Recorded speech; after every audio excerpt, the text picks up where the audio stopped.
मेरी wife truth और dare में हार गई तो उसकी फ्रेंड ने उससे पोर्चुगीज में पूछा, तुम दोनों लास्ट टाइम इंटीमेट कब हुए थे? 1 हफ्ते पहले। और तुम्हारा सबसे वाइल्ड मोमेंट कहाँ था? कल मे बुक में। उस जवाब ने तुरंत पूरे ग्रुप में हलचल मचा दी। उसके बगल में उसका क्रश ब्राइट रेड हो गया और उसे चुप कराने के लिए अपने हाथ से उसका मुंह ढकने लगा।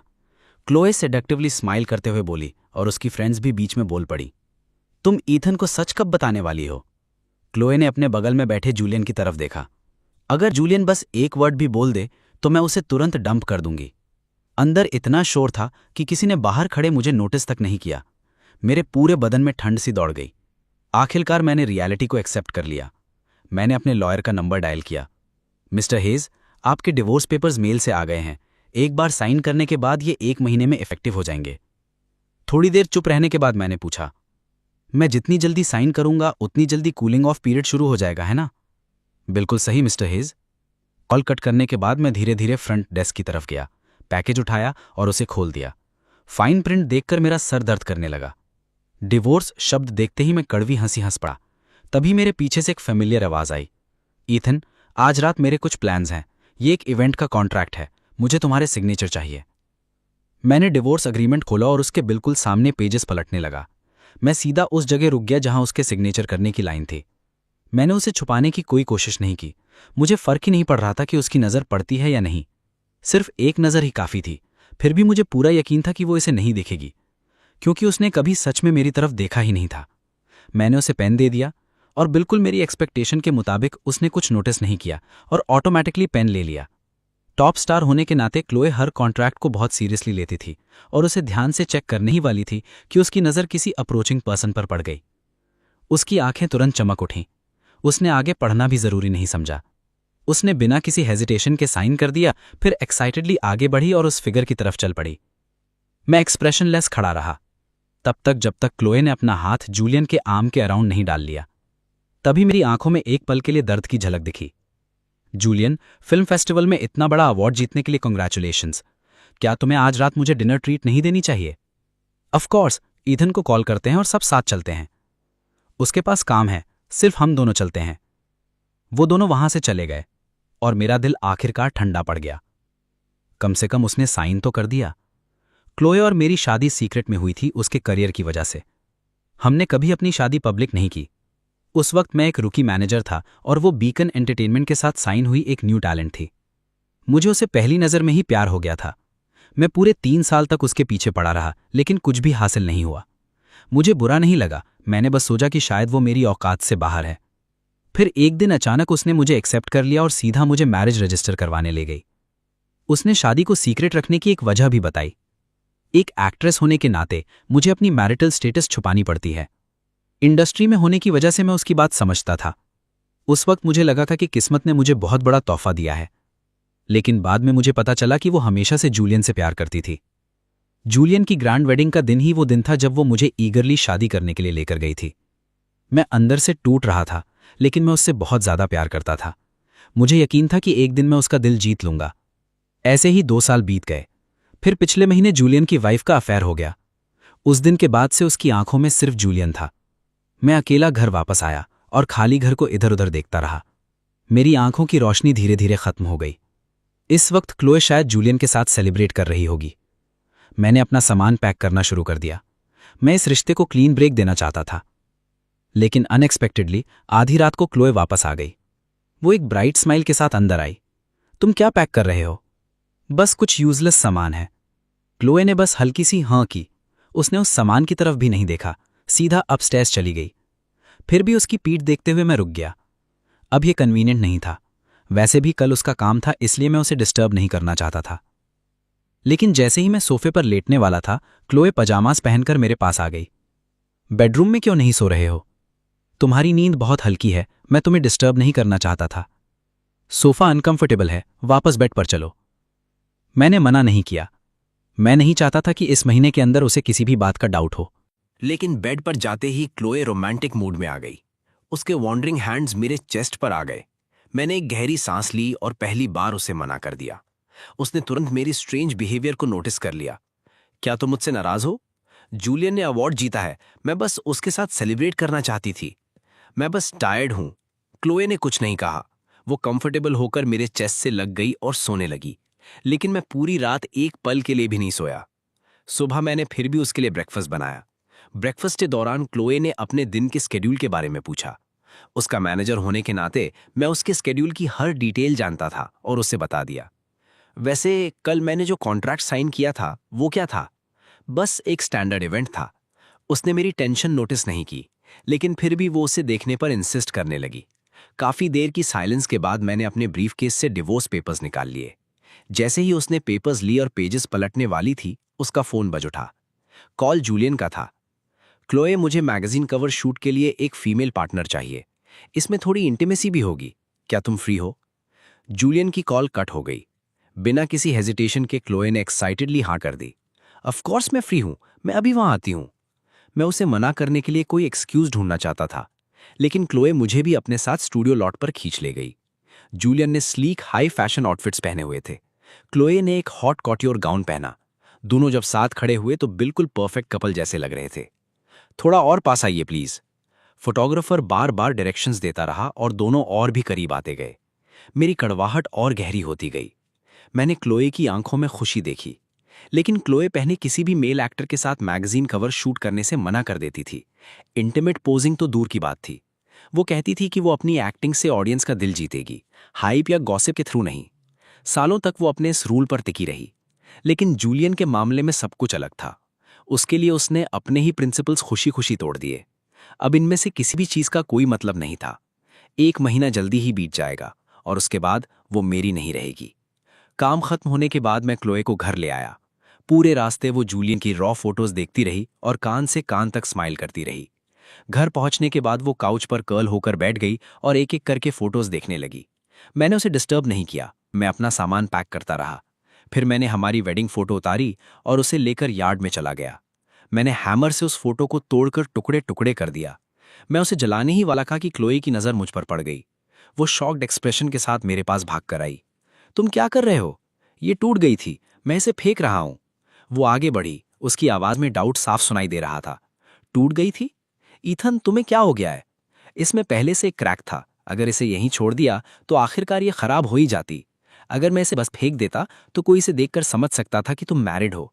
इसलिए इसे तोड़कर जला देना ही बेटर है। इस तरह हमारी शादी सीक्रेट रहेगी, राइट? फाइन बाय मी। वैसे भी मुझे ये फोटो बहुत टाइम से पसंद नहीं थी। मेरी चेस्ट में एक शार्प पेन हुआ। उसे फोटो से नफरत नहीं थी, उसे हमारी शादी से नफरत थी। और 1 महीने बाद उसकी जगह एक नई शादी उसके साथ होगी। बाद में किसी को बुलाकर एक नया शूट करवा लेना, तुम हैंडल कर लेना। क्या इसका कोई पॉइंट भी है? क्लोए के डाउट्स फिर से वापस आ गए। वो फ्राउन करते हुए सीधा मेरी तरफ देखने लगी। तुम्हारा क्या मतलब है? अगर फोटो टूट गई है तो क्या हमें नई फोटो नहीं लेनी चाहिए? वो मेरे और करीब आई और मेरे घबराए हुए चेहरे को ध्यान से देखने लगी। क्या तुम मुझसे कुछ छुपा रहे हो? मेरे अंदर पैनिक की लहर दौड़ गई। क्या मैं पकड़ा जाने वाला हूं? तभी उसका फोन बज उठा। एक टेक्स्ट ने उसका मुझ पर से फोकस तोड़ दिया। मेरी भी नजर उस मैसेज पर पड़ गई। वो हैना का मैसेज था। टुनाइट फ्री हो? मैं ग्रुप को इकट्ठा कर लेती हूँ। सब अपने बॉयफ्रेंड्स को ला रहे हैं तो तुम्हें भी अपने बॉयफ्रेंड को लाना चाहिए, राइट? क्लोए ने अपनी शादी अपनी फ्रेंड से भी छुपा रखी थी, लेकिन उसने आधा सच उन्हें बताया था। उसने उन्हें बताया था कि वो सीक्रेटली किसी को डेट कर रही है। उसकी फ्रेंड्स बहुत टाइम से मुझसे मिलना चाहती थी, लेकिन वो हमेशा कोई ना कोई एक्सक्यूज बना देती थी। अब वो मुझसे मिलना चाहती थी। क्लोए ने फ्राउन किया। उसकी आंखों में हेजिटेशन की एक झलक दिखी। उस हेजिटेशन ने मुझे अंदर तक हर्ट कर दिया। पेन को दबाते हुए मैंने उसे एक ईजी वे आउट दे दिया। बस मजाक कर रहा था। बेटर है उन्हें पता ना चले। अगर बात लीक हो गई तो प्रॉब्लम हो जाएगी। उसने विजिबली रिलीफ की सांस ली। अगर तुम कहते हो तो। मैंने अंदर ही अंदर कड़वी हंसी हंसी। अगली बार जैसा कुछ होगा ही नहीं। कूलिंग ऑफ पीरियड खत्म होते ही तुम प्राउडली पूरी दुनिया को बता सकती हो कि जूलियन तुम्हारा बॉयफ्रेंड है। क्लोई अपनी फ्रेंड्स के पास चली गई। उसकी फ्रेंड्स इस बात से अपसेट थीं कि वो अकेली आई थी। उनके लगातार प्रेशर के बाद क्लोई ने मेरा कॉन्टैक्ट खोला और मुझे कॉल करने की तैयारी की, लेकिन कॉल बटन दबाने से बिल्कुल पहले वो रुक गई। आखिर में उसने जूलियन को कॉल कर दिया। कुछ ही देर बाद जूलियन उनकी प्राइवेट पार्टी में आ गया। जूलियन को देखते ही उसकी फ्रेंड्स एक्साइटमेंट में स्क्वील करने लगीं। किसी ने एक्सपेक्ट नहीं किया था कि उसका सीक्रेट बॉयफ्रेंड जूलियन होगा। फिर भी उनके दिमाग में एक सवाल आया, क्या जूलियन अभी अभी डिवोर्स नहीं हुआ? क्या क्लोई का प्यार इतने सालों से वन साइडेड था? ये सोचकर उसकी फ्रेंड्स उसके लिए और भी खुश हो गईं और सबने टोस्ट रेस किया। तभी उसकी बेस्ट फ्रेंड का बॉयफ्रेंड उसकी तरफ मुड़कर बोला, वैसे मिस कार्टर, क्या आपके मैनेजर मिस्टर हेज अभी डिवोर्स नहीं ले रहे हैं? क्लोई का दिल डूब गया। उसके दिमाग में एक टेरेबल थॉट आया, डिवोर्स? तुम्हारा क्या मतलब है? डैनियल ने उसका रिएक्शन नोटिस नहीं किया। मिस्टर हेज ने हमारी फर्म को डिवोर्स अग्रीमेंट ड्राफ्ट करने के लिए हायर किया है। प्रोसेस ऑलरेडी स्टार्ट हो चुका है। हैना भी बीच में बोली, मुझे भी अभी पता चला। मेरे बॉयफ्रेंड ने बताया कि ईथन डिवोर्स के बाद कुछ भी लेकर नहीं जा रहा। तुम्हें उससे बात करनी चाहिए। उसे बोलो कि कोई फूलिश डिसीजन ना ले। डैनियल ने सिर हिला दिया। सब लोग आपस में बातें करते रहे, लेकिन क्लोई को एक भी वर्ड सुनाई नहीं दे रहा था। पैनिक में वो रूम से बाहर भागी और मुझे कॉल किया, ईथन, ये क्या है? तुम डिवोर्स चाहते हो? मुझे यकीन ही नहीं हुआ कि उसे पता चल गया था। क्लोई गुस्से में थी। मुझे कुछ समझ नहीं आ रहा था। अगर उसे पता भी चल गया था तो उसे खुश होना चाहिए था, राइट? फिर भी मैंने कामली झूठ बोला, मैं नहीं हूं, ये एक फ्रेंड है, तुम्हें गलतफहमी हुई है। क्लोई इतनी आसानी से मेरी बात मानने वाली नहीं थी, खासकर पिछले कुछ दिनों से मेरे स्ट्रेंज बिहेवियर के बाद। तभी जूलियन भी उसके पीछे बाहर आ गया। उसकी आवाज मेरे कानों तक पहुंची, क्या तुम ईथन को कॉल कर रही हो? तो क्लोई अपनी फ्रेंड की पार्टी में मेरे बिना आई थी और वो जूलियन को साथ लेकर आई थी। क्लोई ने एक्सपेक्ट नहीं किया था कि जूलियन उसके पीछे बाहर आ जाएगा। पैनिक में उसे समझ नहीं आ रहा था कि क्या कहे। तभी मैंने धीरे से, बिल्कुल काम हंसी, अपनी पार्टी एंजॉय करो, मैं भी तुम्हें डिस्टर्ब नहीं करूंगा, गुड बाय। जूलियन की आवाज अभी भी मेरे दिमाग में गूंज रही थी। मैं घर से दूर ड्राइव करने लगा। कूलिंग ऑफ पीरियड इतना लंबा क्यों होना था? काश मैं 1 महीने बाद ही आंखें खोलता। मेरे उलझे हुए थॉट्स ने मुझे एक्सेलरेटर पर और प्रेशर देने पर मजबूर कर दिया। मुझे पता ही नहीं चला कि मैं कितनी तेज स्पीड से ड्राइव कर रहा था। जब तक मुझे रियलिटी का एहसास हुआ तब तक बहुत देर हो चुकी थी। मेरी कार सीधे बैरियर से टकरा गई। उसका फ्रंट पूरी तरह से रैक हो गया। एक मेटल का शार्ट सीधा मेरी थाई में घुस गया। एक्सट्रीम पेन सहने के बावजूद मैंने कामली एम्बुलेंस कॉल की। थैंकफुली मेरी कंपोजर की वजह से मेरी लेग बच गई। डॉक्टर ने स्टिचेस लगाने के बाद मुझसे कहा कि मैं अपने फैमिली मेंबर को बुला लूं, क्योंकि मैं अभी मूव नहीं कर सकता था। मुझे किसी ऐसे इंसान की जरूरत थी जो मेरी केयर कर सके। मैंने क्लूई को डजन से भी ज्यादा बार कॉल किया, लेकिन उसने एक भी कॉल आंसर नहीं की। अपनी वाइफ से कांटेक्ट नहीं हो पा रहा। डॉक्टर का सवाल सुनकर मैं बस कड़वी हंसी हंस दिया। प्लीज मेरे लिए केयर गिवर हायर कर दीजिए, थैंक्स। मेरी बात सुनकर डॉक्टर ने साई किया और मेरे लिए एक केयर गिवर अरेंज कर दी। वो अर्ली 40s की एक लेडी थी। मेरी पैथेटिक कंडीशन देखकर उसने भी साई किया। चाहे आप दोनों का डिवोर्स ही क्यों ना हो रहा हो, उसे कम से कम आपकी हेल्प तो करने आना चाहिए था। It's fine. कितनी कोल्ड हार्टेड वुमन है वो। पिछले 2 साल के बारे में सोचता हुआ मैं बिल्कुल साइलेंट हो गया। शुरुआत से ही हमारे बीच कभी लव था ही नहीं। ये सब सिर्फ मेरी तरफ से वन साइडेड था। 2 साल, 730 दिन, 63 मिलियन से भी ज्यादा सेकंड्स। हर एक सेकंड ने प्रूव कर दिया कि वो मुझसे प्यार नहीं करती। एक पूरा हफ्ता बीत गया, तब जाके उसे मेरे एक्सीडेंट की न्यूज़ मिली और वो हॉस्पिटल आई। मुझे हॉस्पिटल बेड पर देखते ही उसने तुरंत मुझे ब्लेम करना शुरू कर दिया। इतना बड़ा एक्सीडेंट हो गया, तुमने मुझे बताया क्यों नहीं? मैंने एक्सप्लेन करना जरूरी नहीं समझा। ना ही मैंने उन डजन कॉल्स का जिक्र किया जिन्हें उसने कभी आंसर नहीं किया था। मेरा जवाब हमेशा की तरह कंसिडरेट था। मैं नहीं चाहता था कि तुम वरी करो। गिल्टी फील करते हुए वो मेरे पास बैठकर एक्सप्लेन करने लगी। उस रात मैं बस चांद से जूलियन से मिल गई थी और मैं लेटली बहुत बिजी थी, इसलिए मुझे तुम्हें कॉल करने का ख्याल ही नहीं आया। मैंने सिर हिला दिया। आई गेट इट, तुम्हें इतना एक्सप्लेन करने की जरूरत नहीं है। क्लोई और भी ज्यादा अपोलोजेटिक लगने लगी। Thank you. मैंने उसे एक स्माइल दी, लेकिन मेरी स्माइल देखकर उसका गिल्ट और बढ़ गया। ईथन, मुझे थोड़ा टाइम दो। मैं जितनी जल्दी हो सके हमारी मैरिज को पब्लिक कर दूंगी। मुझे समझ ही नहीं आया कि उसने अचानक ये बात क्यों उठाई। फिर भी मैंने झूठ बोलकर जवाब दिया, ओके, मुझे कुछ चीज़ें हैंडल करनी है, इसलिए मैं रुक नहीं सकता। इतना कहकर वो जल्दी से वहां से निकल गई, लेकिन उसके फ़ोन स्क्रीन पर मुझे इनकमिंग कॉल दिख गया। कॉल जूलियन का था और मेरी एक्सपेक्टेशन के मुताबिक वो उसी के पास जा रही थी। जब मुझे उसकी सबसे ज़्यादा ज़रूरत थी, तब भी वो मुझे अकेला छोड़कर चली गई। 2 हफ्ते से ज़्यादा बीत गए। मेरी इंजरी अभी भी पूरी तरह हील नहीं हुई थी, लेकिन मैं डिस्चार्ज होने के लिए तैयार था। सिर्फ क्लोए मुझे पिक करने नहीं आई। उस विजिट के बाद वो दोबारा कभी नहीं आई। मुझे बस उसके ऑनलाइन अपडेट्स और रिसेंटली पब्लिश्ड मैगजीन कवर ही दिखते रहे। मैगजीन के पेजेस उसकी और जूलियन की फोटोज से भरे हुए थे। दोनों एक परफेक्ट कपल की तरह लग रहे थे। गॉसिप और कॉर्पोरेट हाइप भी हर जगह था, लेकिन अब मुझे इनमें से किसी चीज़ से कोई फर्क नहीं पड़ता था। मैं बस दिन गिन रहा था। 3 दिन बाकी हैं। घर लौटकर मुझे वो हाउस कोल्ड और डिजर्टेड मिला। मैंने रहने के लिए एक नई जगह अरेंज की और अपना सारा सामान पैक करने के लिए एक ट्रक बुला लिया। अनएक्सपेक्टेडली उसी वक्त क्लोए वापस घर आ गई। वो थकी हुई कंडीशन में दरवाजे से अंदर आई, लेकिन मुझे पैकिंग करते हुए देखकर रुक गई। उसकी आंखों में एक पल के लिए खुशी चमकी, लेकिन पैकिंग बॉक्सेस देखते ही वो कंफ्यूज हो गई। क्या हम मूव कर रहे हैं? मैंने फिर से झूठ बोला। हाँ। क्यों? यहाँ रहना तो बहुत कंफर्टेबल है। क्लोए काउच पर पीछे लीन हो गई और अपने सोर शोल्डर्स रब करने लगी। अगर उसे जरा भी परवाह होती तो वो नोटिस कर लेती कि पैक की जा रही हर चीज मेरी थी। वैसे क्या तुम 3 दिन बाद फ्री हो? क्लोए 1 सेकंड के लिए रुकी, फिर स्माइल करके सर हिला दिया। क्या हाउस वार्मिंग के लिए? हाँ, मैं फ्री हूं। उसके वर्ड्स ने मेरे अंदर की बिटरनेस और बढ़ा दी। वो दिन हाउस वार्मिंग का नहीं था, एक्चुअली वो हमारी वेडिंग एनिवर्सरी थी, लेकिन वो पूरी तरह भूल चुकी थी। मैंने कुछ नहीं कहा और बस अपना सामान पैक करता रहा। 3 दिन हवा की तरह निकल गए और वो मेरी और क्लोए की मैरिज का आखिरी दिन भी था। स्ट्रिक्टली स्पीकिंग, शाम 6 बजे के बाद हम हस्बैंड वाइफ नहीं रहेंगे। मैं उसके साथ एक लास्ट डिनर करना चाहता था, इसलिए मैंने खुद को बिजी होकर पूरी टेबल खाने से भर दी। फिर मैंने उसे कॉल किया। सॉरी ईथन, जूलियन के लिए कुछ काम आ गया है, मुझे जाना पड़ेगा। मेरा वेट करना, मैं जल्दी वापस आ जाऊंगी। मुझे बिल्कुल सरप्राइज नहीं हुआ। वो हमारी एनिवर्सरी तक भूल गई थी। मैं उससे और क्या एक्सपेक्ट कर सकता था? मैंने ये सब इसलिए किया था ताकि मेरे दिल में कोई रिग्रेट ना रहे, लेकिन आखिर में ये भी एक रिग्रेट बन गया। 6 बज गए, लेकिन क्लोए अभी तक वापस नहीं आई थी। मैंने डिवोर्स पेपर्स को जेंटली टेबल पर रखा, साथ ही उसके लिए एक लेटर छोड़ा, मेरा फाइनल लेटर। मैंने एक बार उस जगह को देखा जहां हमने इतना वक्त साथ बिताया था। फिर मैं मुड़ गया और बिना पीछे देखे वहां से चला गया। मैंने एक कैब ली और सीधा एयरपोर्ट पहुंच गया। रास्ते में मैंने नेक्स्ट अवेलेबल फ्लाइट बुक कर ली और अपना फ़ोन स्विच ऑफ कर लिया। मैं ट्रैवल करना चाहता था, दुनिया देखना चाहता था और फाइनली बस खुद बनना चाहता था। प्लेन में कदम रखते ही मेरे अंदर एक डीप सेंस ऑफ रिलीफ फैल गया। इसी बीच पता नहीं क्यों क्लोए के अंदर अचानक एक अजीब सा डर पैदा होने लगा। जूलियन, मुझे किसी काम से वापस जाना पड़ेगा, मैं तुम्हारे साथ नहीं रुक सकती। एक एक्सक्यूज बनाकर क्लोए जल्दी से ड्राइव करके वापस घर की तरफ निकल गई। शाम के 6 बजने के काफ़ी देर बाद भी उसे यकीन था कि मैं अभी भी उसका वेट कर रहा होऊंगा।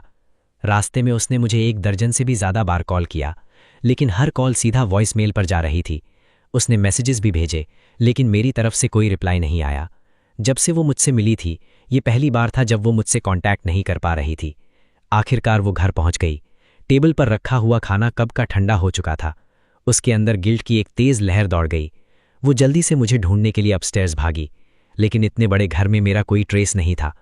पूरे घर में मेरी एक भी चीज़ नहीं बची थी। मेरा सारा सामान कंप्लीटली गायब था। उसका दिल ज़ोर ज़ोर से धड़कने लगा। उसने दोबारा मुझे कॉल किया, लेकिन कॉल सीधा वॉइसमेल पर चली गई। जैसे जैसे पैनिक बढ़ता गया, वो धीरे धीरे वापस डाइनिंग एरिया की तरफ आने लगी। जैसे ही वो बैठी, उसकी नज़र आखिरकार टेबल पर रखे पेपर्स और लेटर पर पड़ी। उसने तुरंत उन्हें उठा लिया। लेटर खोलते ही उसने उसकी फैमिलियर हैंडराइटिंग पहचान ली। पहली लाइन पढ़कर वो वहीं जमसी गई। आज हमारी वेडिंग एनिवर्सरी है, अफसोस तुम भूल गई। वो आगे पढ़ने लगी। लेटर के नीचे डिवोर्स एग्रीमेंट रखा था। तुम्हें भी और मुझे भी कॉन्ग्रेचुलेशंस, हम डिवोर्स हो चुके हैं। क्लोए की आंखें फैल गईं। वो डिसबिलीफ में डिवोर्स वर्ड को घूरती रह गई। उसका दिमाग बिल्कुल ब्लैंक हो गया। उसने आधा पड़ा हुआ लेटर नीचे रखा और डिवोर्स पेपर्स झट से उठा लिए। वो उन्हें चेक करने लगी। आखिरकार उसकी नज़र उस सिग्नेचर पर पड़ी, वही हैंडराइटिंग जिसे वो बहुत अच्छे से जानती थी। उसके चेहरे का रंग तुरंत उड़ गया।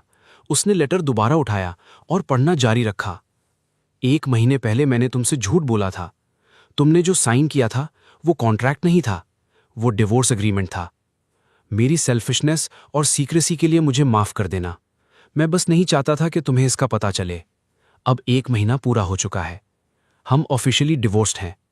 तुमसे इतने टाइम तक ये बात छुपाने के बदले मैं बिना कुछ लिए चला जा रहा हूं। मैं दिल से विश करता हूं कि तुम और जूलियन पूरी जिंदगी खुश रहो। Signed, your ex husband Ethan hedge. आखिरी वर्ड्स देखते ही क्लोए के लिप्स अनकंट्रोलेबली ट्रेंबल करने लगे। उसने खुद को काम करने की कोशिश की और पिछले 1 महीने के हर मोमेंट को याद करने लगी। जब भी उसने कॉन्ट्रैक्ट चेक करने की कोशिश की थी, किसी न किसी वजह से वो इंटरप्ट हो गई थी, लेकिन उसे ईथन की आंखों में वो पैनिक क्लियरली याद था। पार्टी में भी जब उसने ईथन को कन्फ्रंट किया था, तब उसने झूठ बोलकर बात को कवर कर दिया था। एक पल के लिए उसके दिमाग में ये थॉट आया था कि शायद ईथन डिवोर्स चाहता है, लेकिन उसने तुरंत उस थॉट को डिसमिस कर दिया था, क्योंकि वो जानती थी कि ईथन उससे कितना प्यार करता था। उसे पूरा यकीन था कि ईथन कभी उसे छोड़कर नहीं जाएगा। अचानक उसके अंदर एक एंगर की लहर उठने लगी। उस एंगर के साथ एक अजीब सा पैनिक भी था। उसने तुरंत फोन निकाला और हैना को कॉल किया। उसने हैना को ऑर्डर दिया कि वो डैनियल को लेकर तुरंत यहाँ आए। हैना कंफ्यूज थी, लेकिन फिर भी डैनियल के साथ जल्दी वहां आ गई। क्लोए को पैनिक में देखकर हैना ने पूछा, क्या हुआ, सब ठीक है? क्लोए ने उसकी बात इग्नोर कर दी और सीधा डैनियल की तरफ देखा। तुमने ईथन का डिवोर्स पेपर वर्क हैंडल किया था, राइट? डैनियल एकदम फ्रीज हो गया। हाँ, हम इसके बारे में पहले बात कर चुके हैं। कोई प्रॉब्लम है मिस कार्टर? गुस्से में क्लोए ने डिवोर्स पेपर्स टेबल पर पटक दिए। तुमने मुझे क्लियरली पहले क्यों नहीं बताया? हैना और डैनियल दोनों कंप्लीटली कंफ्यूज थे, लेकिन डिवोर्स अग्रीमेंट देखते ही डैनियल को कुछ समझ आने लगा। उसने तुरंत पेपर्स खोले। फाइनल सिग्नेचर लाइन पर उसने क्लोए का नाम देखा। दोनों शॉक में एक दूसरे को देखने लगे। क्लोए एक्चुअली मैरिड थी और उसका हस्बैंड ईथन था। डैनियल ने जल्दी से एक्सप्लेन किया, ये अग्रीमेंट अनकंटेस्टेड था और एसेट डिवीजन भी क्लियरली मेंशन था। बस सिग्नेचर्स की जरूरत थी, इसलिए मैंने इस पर ज्यादा अटेंशन नहीं दिया। जब मैंने पार्टी में इसका मेंशन किया था, मुझे लगा तुम और मेरी गर्लफ्रेंड बेस्ट फ्रेंड्स हो और मिस्टर हेज आपके मैनेजर हैं। मुझे कैसे पता होता कि वो आपके हस्बैंड हैं? और उस रात तुम जूलियन को लेकर आई थी, इसलिए हमने अज्यूम किया कि वो तुम्हारा बॉयफ्रेंड है। डैनियल की बातों ने क्लोए का गुस्सा तुरंत ठंडा कर दिया।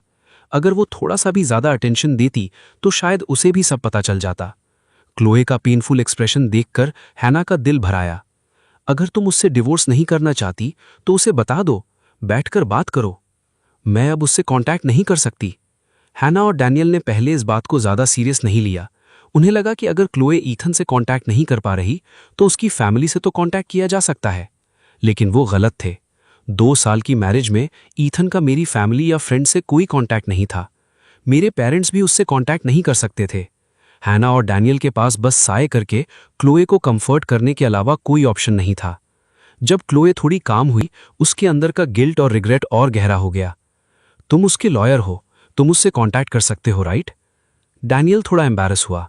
वेल, अनऑफिशियल मीन्स से मैं कर सकता हूं, लेकिन एज अ लॉयर ऐसा करना इलीगल है। क्लोए ने तुरंत कहा, मैं उसका कांटेक्ट इन्फॉर्मेशन नहीं मांग रही, बस मैं चाहती हूं कि तुम मेरी एक मैसेज उस तक पहुंचा दो। डैनियल ने सर हिला दिया। उसने तुरंत अपना लैपटॉप निकाला, एक फाइल ड्राफ्ट की और उसे सेंड कर दिया। प्लेन से उतरते ही मैंने फ्रेश एयर में सांस ली। मुझे बिल्कुल आइडिया नहीं था कि मैं कहाँ हूं, लेकिन मुझे ये एमलेस जर्नी अच्छी लग रही थी। पता चला क्लोए के बिना लाइफ कितनी पीसफुल हो सकती है। मैं लेक साइड बैठा हुआ था और मैंने एक insanely sweet boba tea order की। तभी मेरे फोन पर नोटिफिकेशन पॉपअप हुआ। मैंने अपना नया नंबर किसी को नहीं दिया था, इसलिए क्यूरियोसिटी में मैंने मैसेज ओपन किया। मैसेज मेरे लॉयर का था। मिस्टर हेज, सबसे पहले मैं अपोलोजाइज करना चाहता हूं, लेकिन मैंने अनऑफिशियल मीन्स का यूज करके आपसे कांटेक्ट किया है, लेकिन प्लीज मेरी सिचुएशन समझने की कोशिश कीजिए। आपकी वाइफ और मेरी गर्लफ्रेंड बेस्ट फ्रेंड्स हैं और मैं उसकी इतनी रिक्वेस्ट को मना नहीं कर सका। लेकिन आप टेंशन मत लीजिए, मैं आपका कांटेक्ट इन्फॉर्मेशन किसी के साथ शेयर नहीं करूंगा, स्पेशली मिस कार्टर के साथ तो बिल्कुल नहीं। उन्होंने मुझे आपको एक डॉक्यूमेंट फॉरवर्ड करने के लिए कहा है। प्लीज इसे देखने के बाद मुझे रिप्लाई कर दीजिए। फाइल ओपन करते ही मैं शॉक हो गया। वो एक कॉन्ट्रैक्ट जैसी लग रही थी। उसमें हजारों वर्ड्स थे, लेकिन उसे पढ़ने की बिल्कुल एनर्जी नहीं थी। मैंने बस फोन लॉक कर दिया। रिप्लाई करने का मेरा कोई इंटेंशन नहीं था। रात होने तक मैं होटल वापस नहीं लौटा। तभी लॉयर का एक और मैसेज आया और उसी वक्त एक और मैसेज भी आ गया। मिस्टर हेज, क्या आपने फाइल देख ली? क्या आप प्लीज रिप्लाई कर सकते हैं? मैं सच में इतना प्रेशर हैंडल नहीं कर सकता। प्लीज मुझ पर थोड़ा रहम कीजिए, प्लीज। उसकी प्लीडिंग देखकर मैं हेल्पलेस फील करने लगा। मैंने जल्दी से बस ओके रिप्लाई किया। फिर बिना मैसेज पढ़े मैंने कुछ और वर्ड्स टाइप कर दिए। हम डिवोर्स्ड हैं, मुझे डिस्टर्ब मत करो। उसी वक्त डैनियल ने उस मैसेज का स्क्रीनशॉट ले लिया, नंबर को ब्लर किया और क्लोई को सेंड कर दिया। क्लोई की आंखें नैरो हो गईं। उसके अंदर गुस्से की एक लहर उठ गई। उसने तुरंत एक लंबा रिप्लाई टाइप करना शुरू किया, लेकिन जैसे जैसे वर्ड्स बढ़ते गए उसका कॉन्फिडेंस कम होता गया। आखिरकार साय करते हुए उसने पूरा मैसेज डिलीट कर दिया। वो हेल्पलेसली काउच पर पीछे लीन हो गई और ब्लैंकली सीलिंग को देखने लगी। आखिरकार उसे समझ आ गया था कि मैं डिवोर्स क्यों चाहता था। उसके दिमाग में धीरे धीरे पुरानी मेमोरीज वापस आने लगीं। हाँ, उसे जूलियन पसंद था, लेकिन वो बात कई साल पुरानी थी। 3 साल पहले जब ईथम उसका पीछा कर रहा था, तब वो खुद जूलियन को परस्यू कर रही थी। लेकिन उस वक्त जूलियन ने उसकी फीलिंग्स रिटर्न नहीं की थी। वो उसे सिर्फ अपनी छोटी बहन की तरह मानता था। सब कुछ जूलियन की वेडिंग के वक्त बदला। उसे समझ आ गया था कि अब उसे जूलियन के लिए अपनी फीलिंग्स को गुड बाय कहना होगा। ईथन से शादी करना इम्पल्सिव डिसीजन था, लेकिन उसने इसके बारे में अच्छी तरह सोचा भी था। ईथन उसके साथ बहुत अच्छा था। उसकी केयर ने क्लोए को डीपली टच किया था। इसी डेस्परेशन में उसने ईथन से शादी कर ली, लेकिन उसे कभी अपने डिसीजन पर रिग्रेट नहीं हुआ, बिल्कुल भी नहीं। वो धीरे धीरे जूलियन को भूलना सीख रही थी और ईथन को एक्सेप्ट कर रही थी। ये सब याद करते ही उसके अंदर का दर्द फिर उभर आया। कहीं ना कहीं ईथन सच में उसके दिल में जगह बना चुका था। इसी वजह से वो गुस्से में थी, अपनी इनसिक्योरिटी पर, अपनी मिसअंडरस्टैंडिंग्स पर, अपनी जल्दबाजी में लिए गए डिसीजंस पर, और सबसे ज्यादा खुद पर, क्योंकि उसने कभी पहले सब कुछ क्लियरली एक्सप्लेन नहीं किया। 3 पूरे दिन बीत गए, लेकिन उसे मुझसे कांटेक्ट करने का कोई रास्ता नहीं मिला। वो बस चाहती थी कि आंखें खोले और मुझे अपने सामने देखे, लेकिन उसके सामने जूलियन खड़ा था। Chloe, are you okay? Julian को देखते ही क्लोए ने डिसाइड कर लिया कि अब वो सब कुछ क्लियर करेगी। नहीं, ईथन चला गया। ये सुनकर जूलियन भी एंग्शियस हो गया। क्या हुआ? क्या वो किसी ट्रबल में है? ऐसा नहीं हो सकता। वो सबसे लेवल हेडेड मैनेजर है जिसे मैंने कभी देखा है। क्या मैं तुम्हारी कोई हेल्प कर सकता हूं? क्लोए को और भी ज्यादा शेम फील हुई। मैंने उससे डिवोर्स कर लिया। जूलियन कंप्लीटली स्टन रह गया। तुम मैरिड थी? ईथन तुम्हारा हस्बैंड था? क्लोए ने हिम्मत जुटाई और सच बता दिया। उसने जूलियन के लिए अपनी पुरानी फीलिंग्स के बारे में भी सब कुछ बता दिया। जूलियन ने साय किया। तुमने बहुत फूलिश काम किया। ईथन एक बहुत अच्छा इंसान है। जब तुम मैरिड थी तो तुम्हें एक अच्छी वाइफ की तरह बिहेव करना चाहिए था। जूलियन को भी गिल्ट फील हुआ, लेकिन अंदर से उसे खुद नहीं पता था कि क्या करना चाहिए। अगर उसे पहले पता होता कि क्लोए और मैं मैरिड हैं, तो वो डेफिनेटली डिस्टेंस मेंटेन करता।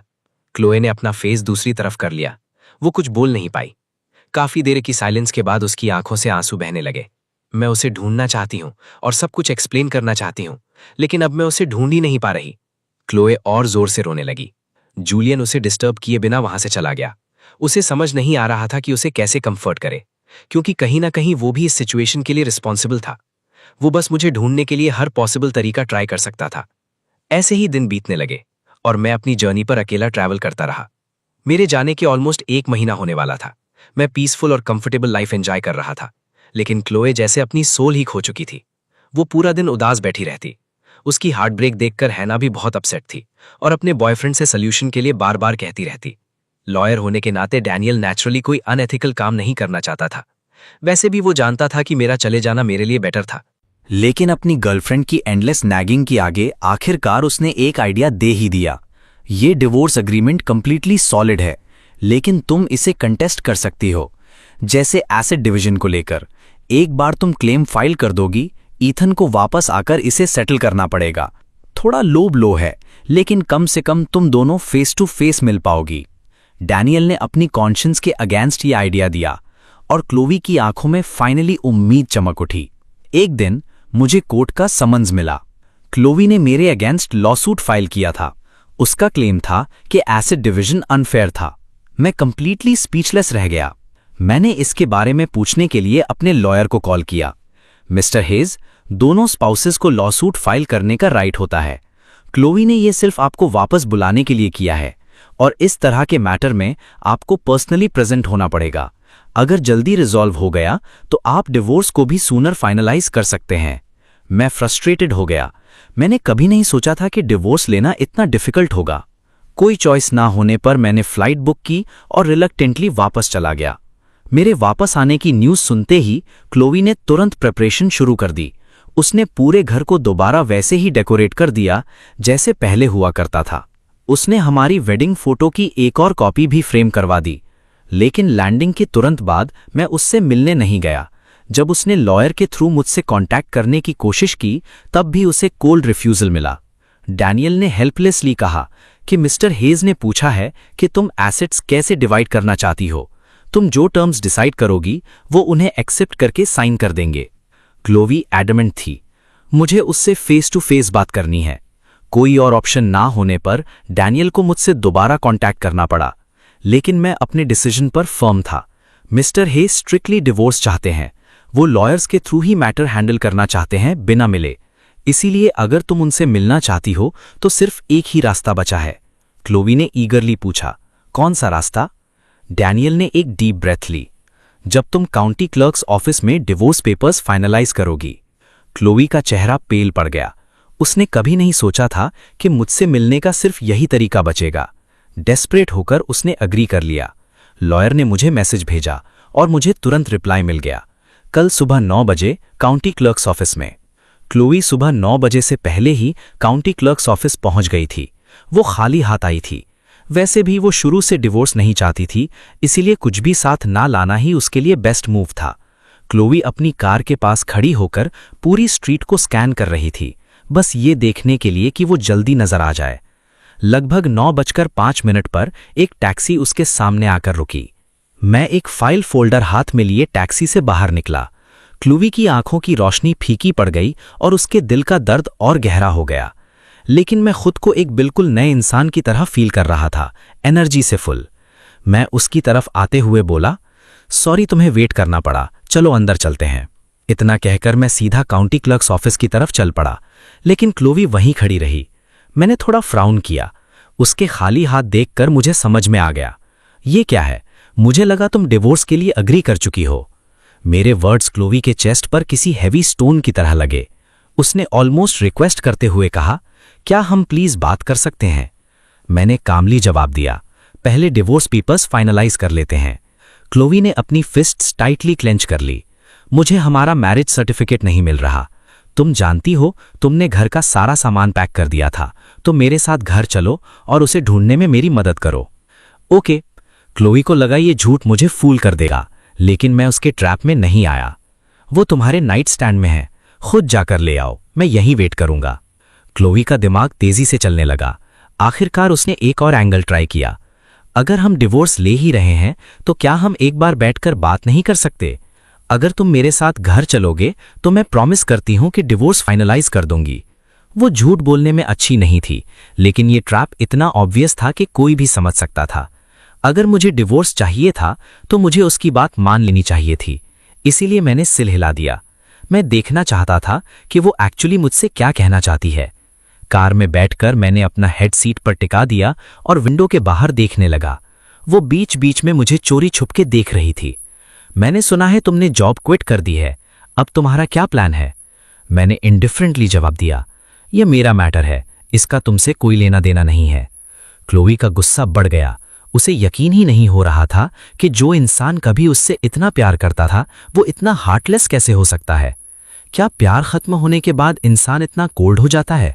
क्लोई ने कहा, ईथन मेरी बात सुनो, हम डिवोर्स प्रोसेस में जरूर हैं, लेकिन फाइनल पेपर साइन होने तक लीगली मैं अभी भी तुम्हारी वाइफ हूं।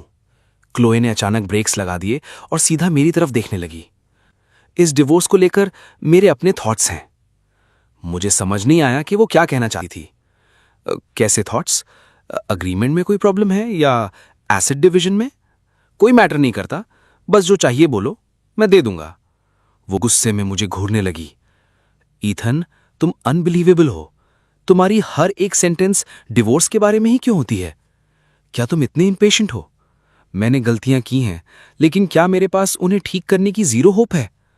मैंने कंफ्यूज्ड होकर कहा, क्लोए, मुझे समझ नहीं आ रहा, तुम मुझसे प्यार ही नहीं करती, डिवोर्स लेना ही तो तुम्हारी सबसे बड़ी विश थी, राइट? अब ऐसे बिहेव कर रही हो। डोंट टेल मी तुम रिग्रेट कर रही हो। तुम अब मुझसे डिवोर्स नहीं लेना चाहती? क्लोए डेस्परेटली हाँ कहना चाहती थी, लेकिन उसने सिर्फ स्कॉफ किया। मैं बस नहीं चाहती कि हमारा डिवोर्स एक मिसअंडरस्टैंडिंग की वजह से हो। उसकी बात ने मुझे और कंफ्यूज कर दिया। मुझे समझ नहीं आ रहा, ये मिसअंडरस्टैंडिंग कैसे हो सकती है? तुम किसी और से प्यार करती हो, मेरा चले जाना ही सेंसिबल है। उसने डीप ब्रेथ लेकर बोली, अगर तुम्हें समझ नहीं आ रहा तो मैं तुम्हें बता देती हूं। ठीक है, हम डिवोर्स ले सकते हैं, लेकिन तुम मुझे गलत समझकर डिवोर्स नहीं लोगे, बिना मुझे एक चांस दिए नहीं, और ऐसे भी नहीं कि हम कंप्लीटली स्ट्रेंजर्स बन जाएं। उसकी बात खत्म होते ही मैं कंप्लीटली बिविल्डर्ड था। Doesn't she love Julian? फिर वो मुझसे ये सब क्यों कह रही है? उसका टोन तो ऑलमोस्ट ऐसा लग रहा था जैसे वो मुझसे प्यार करती हो। मेरा कंफ्यूज्ड एक्सप्रेशन देखकर उसे समझ आ गया कि मुझे अभी भी उसकी बात समझ नहीं आई थी। उसने इसी अपॉर्चुनिटी का फायदा उठाया और सब कुछ क्लियर करने का डिसाइड किया। क्या तुम्हें लगता है जूलियन ही वो इंसान है जिससे मैं प्यार करती हूं? क्या तुमने कभी सोचा कि ये पूरी सिचुएशन एक मिसअंडरस्टैंडिंग हो सकती है? मैंने फर्मली अपना हेड शेक किया। मुझे नहीं लगता ये मिसअंडरस्टैंडिंग है। उसने डीप ब्रेथ ली। आई एम सॉरी, ये मेरी गलती है। कुछ बातें मुझे तुम्हें बहुत पहले बता देनी चाहिए थी। मैंने बात को डिले किया और इसी वजह से ये मिसअंडरस्टैंडिंग इतने टाइम तक चलती रही। मुझे पता है तुम डिवोर्स चाहते हो, लेकिन पहले मेरी पूरी बात सुन लो। इसके बाद भी अगर तुम डिवोर्स चाहते हो तो मैं अग्री कर जाऊंगी। मैंने बिना हेजिटेशन के सर हिला दिया, लेकिन उसके अगले वर्ड्स ने मुझे अंदर तक शॉक कर दिया। मैं डिवोर्स नहीं चाहती। क्या तुम मुझे एक चांस दे सकते हो? हम दोबारा स्टार्ट कर सकते हैं। मैं प्रॉमिस करती हूं मैं तुमसे प्रॉपरली प्यार करूंगी। मैं शॉक में उसे देखता रह गया। उसके रिएक्शन को देखकर क्लोए का दिल भी ट्रेंबल करने लगा। जो भी डाउट्स तुम्हारे माइंड में हैं मुझसे पूछ लो। मैंने कुछ ही वर्ड्स में हमारी पूरी हिस्ट्री समराइज कर दी। उसके हार्ट ब्रेक से लेकर खुद को पनिश करने के लिए मुझसे शादी करने तक, फिर 2 साल तक इमोशनली नम होकर अपने वूंड्स हील करने की कोशिश करना, और अब अपने फॉर्मर क्रश को सिंगल देखकर उसकी खुशी तक। मैंने एक भी डिटेल गलत नहीं बताई। फिर भी मुझे समझ नहीं आ रहा था वो इस लवलेस मैरिज को बचाने की कोशिश क्यों कर रही थी। क्लोए ने कहा, तुम गलत हो। जब से मैंने तुमसे शादी की थी तभी से मुझे पता था कि तुम ही वो इंसान हो जिसके साथ मैं अपनी पूरी जिंदगी बिताना चाहती हूं। हाँ, कभी मैं जूलियन से प्यार करती थी, लेकिन वो पास्ट था। तुमसे शादी करने के बाद मेरी उसके लिए कोई फीलिंग्स नहीं रही। मेरे लिए हमारी मैरिज कभी मिस्टेक नहीं थी। मैं नहीं चाहती कि हम इतनी जल्दी सब कुछ खत्म कर दें। मैं तुम्हें बताना चाहती हूँ कि मैं सच में अपनी पूरी जिंदगी तुम्हारे साथ बिताना चाहती हूँ। प्लीज़ मुझ पर बिलीव करो, ओके? इतने सालों में ये पहली बार था जब मैंने उसके मुंह से इतनी चीज़ी बात सुनी थी, लेकिन मैं अब इतना इनोसेंट नहीं था कि इतनी आसानी से उसकी बातों में आ जाता। मैं चुपचाप पीछे लीन करके बैठ गया। काफ़ी देर की साइलेंस के बाद मैंने सॉफ्टली पूछा, क्या तुम्हें लगता है मैं इतना गलेबल हूं? क्लोए का पूरा बदन कांप गया। उसे पता था कि मुझे उस पर ट्रस्ट नहीं रहा था, लेकिन वो गुस्सा नहीं हुई क्योंकि वो जानती थी कि उसके पास गुस्सा होने का कोई हक नहीं था। काफी देर बाद उसने बिल्कुल सीरियस एक्सप्रेशन के साथ मेरी तरफ देखा। ईथन, जो हो गया वो पास्ट है। मैं बस एक चांस चाहती हूं ताकि अपनी पूरी जिंदगी तुम्हें प्रूव कर सकूं। मैं सच में चाहती हूं कि हम हमेशा साथ रहें। क्या तुम मुझे वो चांस दे सकते हो? मैंने अपना हेड शेक कर दिया। सॉरी, मैं बहुत थक चुका हूं। अब मुझे सिर्फ डिवोर्स चाहिए। अगर तुम सच में जो कह रही हो उसका मतलब समझती हो तो डिवोर्स लेकर मुझे प्रूफ करो। उसका दिल एक पल के लिए रुक सा गया। अभी तक उसने जो कुछ भी कहा था, आखिरकार वो सब एक ही वर्ड पर वापस आ गया था, डिवोर्स। हेल्पलेस होकर क्लोई के पास मुझे घर ले जाने के अलावा कोई ऑप्शन नहीं था। जैसे ही कार रुकी, मैंने तुरंत सीट बेल्ट खोली और सीधा घर के अंदर चला गया। मैं 1 सेकंड भी और वेट नहीं करना चाहता था। अंदर जाकर मैंने फेमिलियर सेटअप को देखा। मैं कंफ्यूज हो गया। मुझे क्लियरली याद था कि मैंने ये सारी चीजें पैक कर दी थीं। क्या उसने किसी तरह मेरा नया प्लेस ट्रैक कर लिया था? कंफ्यूजन में मैंने नोटिस किया कि सब कुछ ब्रांड न्यू था। हर चीज फ्रेशली बॉट थी। हमारी वेडिंग फोटो भी दोबारा वॉल पर लगा दी गई थी। क्लोई ने पूरा घर वापस पहले जैसा कर दिया था। मेरे अंदर एक पल के लिए इमोशन की हल्की सी वेव आई, लेकिन वो तुरंत गायब हो गई। मैं 2 स्टेयर्स एक साथ चढ़ते हुए बेडरूम में गया, नाइट स्टैंड से हमारा मैरिज सर्टिफिकेट उठाया और तुरंत नीचे आ गया। सर्टिफिकेट देखते ही क्लोई का दिल ट्रेंबल करने लगा। उसे समझ नहीं आ रहा था कि अब वो और क्या कर सकती है। ईथन, क्या तुम सच में डिवोर्स चाहते हो? मुझे बताओ, क्या तुमने कभी एक बार भी डाउट किया? वो ये आंसर चाहती थी ताकि प्रूव कर सके कि मेरे दिल में अभी भी उसके लिए फीलिंग्स हैं, लेकिन वो डिसअपॉइंटेड हुई, बिल्कुल वैसे ही जैसे मैं काउंटलेस टाइम्स डिसअपॉइंटेड हुआ था। मैंने कहा, सॉरी, एक बार भी नहीं।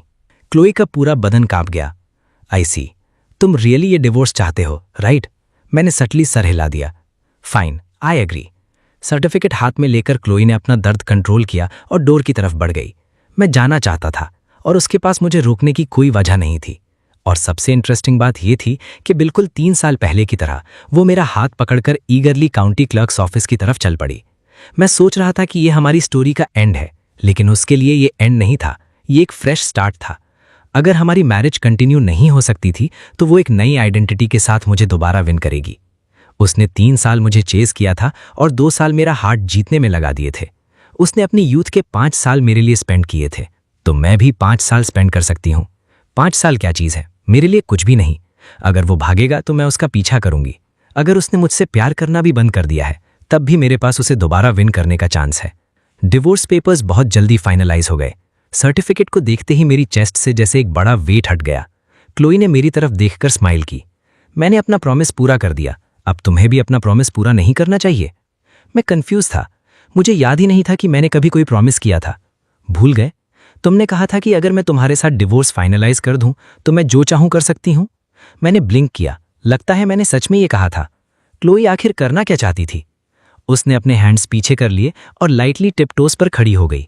हवा उसके बालों से गुजर रही थी, जिसकी वजह से वो इनक्रेडिबली गॉर्जियस लग रही थी। लेकिन उसके नेक्स्ट वर्ड्स उससे भी ज्यादा स्टनिंग थे। I am going to win you back. मुझे बिलीव ही नहीं हो रहा था कि ये वर्ड्स एक्चुअली क्लोई के मुंह से निकले थे। मेरी आंखें पूरे कंफ्यूजन में वाइडन हो गई। मैंने तुमसे डिवोर्स लेने के लिए अग्री किया है, लेकिन मैंने ये कभी प्रॉमिस नहीं किया कि हम हमेशा के लिए अलग हो जाएंगे। तुम मेरी मैनेजर हो, चाहे लव हो या लाइफ, मैं तुम्हारे बिना प्रॉपरली फंक्शन नहीं कर सकती। इसलिए मैं तुम्हें अपने तरीके से दोबारा विन करूंगी। तुम मुझसे हाइड नहीं कर सकते और ना ही हवा में गायब हो सकते हो। मैंने इंस्टिंक्टिवली उसकी बात काट दी। वेट, हम डिवोर्स्ड हैं, हमें अलग हो जाना चाहिए और फिर कभी नहीं मिलना चाहिए।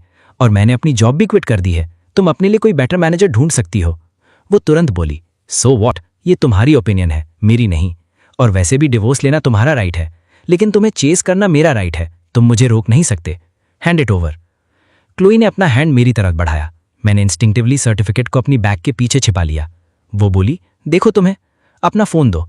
वो एक्चुअली मेरा फोन मांग रही थी। ये किस लिए? उसने कहा, मैं तुम्हारे सारे कॉन्टैक्ट इन्फॉर्मेशन देखना चाहती हूँ। ना तुम मुझे ब्लॉक करोगे और ना ही हवा में गायब हो जाओगे। तुमने अभी प्रॉमिस किया था और मैंने तुम्हें डिवोर्स पेपर्स दे दिए। तुम अपनी बात से पीछे नहीं हटोगे, राइट? क्लोई की स्लाई गेज में मिसचीफ चमक रही थी। मैं पहली बार उसका ये साइड देख रहा था। मुझे बिल्कुल समझ नहीं आ रहा था कि वो आखिर करना क्या चाहती है। लेकिन मैं अपनी बात का पक्का था, इसलिए मैंने उसे अपना फ़ोन दे दिया। थोड़ी ही देर में उसके पास मेरी पूरी कॉन्टैक्ट इन्फॉर्मेशन थी। मैंने कहा, सिर्फ मेरा नंबर होने का मतलब ये नहीं है कि मैं तुम्हारे बैक एंड कॉल पर रहूंगा, और मेरी कुछ कंडीशंस भी हैं। तुम मुझे हर वक्त टेक्स्ट नहीं करोगी और मुझसे पोलाइटली बात करोगी। मैं अब तुम्हारा मैनेजर नहीं हूं, इसलिए मुझे ऑर्डर देना बंद करो। और मिलना है या नहीं वो मेरे मूड पर डिपेंड करेगा। क्लोई ने स्कॉफ किया और मुझे कंप्लीट डिसबिलीफ में देखने लगी। तुमने ये सब सीरियसली सोच रखा है? कितने कोल्ड हार्टेड हो तुम। मैंने तुम्हें वो डिवोर्स दे दिया जो तुम चाहते थे, और अब तुम मुझे ये कंडीशन सुना रहे हो। तुम सच में रूथलेस हो। कहते हैं एक दिन की शादी भी एंडलेस डिवोशन के बराबर होती है। 2 साल की मैरिज तो कम से कम 20 साल की फीलिंग्स के बराबर होनी चाहिए। तुम्हें देखकर तो कोई भी सोचेगा कि तुम्हारा अफेयर चल रहा था।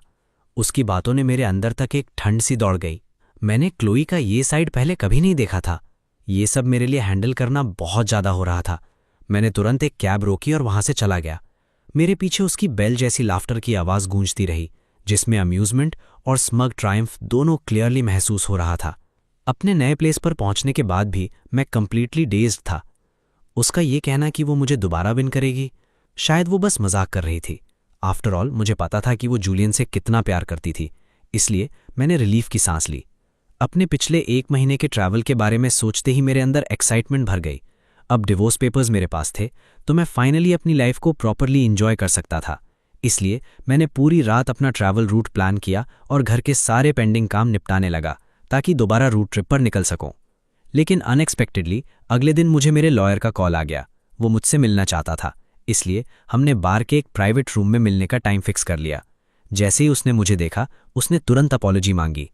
Mister hedge, I am sorry, ये मेरी ओवरसाइट थी। मैंने मजाक में कहा, मैं तुम्हें ब्लेम नहीं करता। ब्लेम तो इस बात को करो कि दुनिया कितनी छोटी है। वैसे भी तुमने मेरी लीगल फीस भी रिफंड कर दी थी। डैनियल हंस पड़ा। वो तो कुछ भी नहीं है। फिर उसने पूछा, लेकिन मिस्टर हेज, क्या आप रियली मिस कार्टर के साथ सब कुछ एंड करना चाहते हैं? मैंने सिर हिला दिया।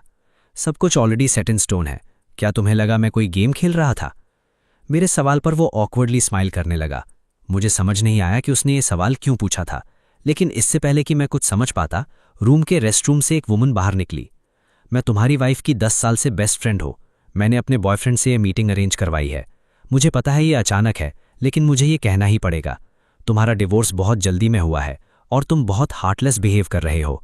तुम्हें बिल्कुल आइडिया नहीं है कि क्लोई तुमसे कितना प्यार करती है। प्लीज़ उसे एक चांस दो।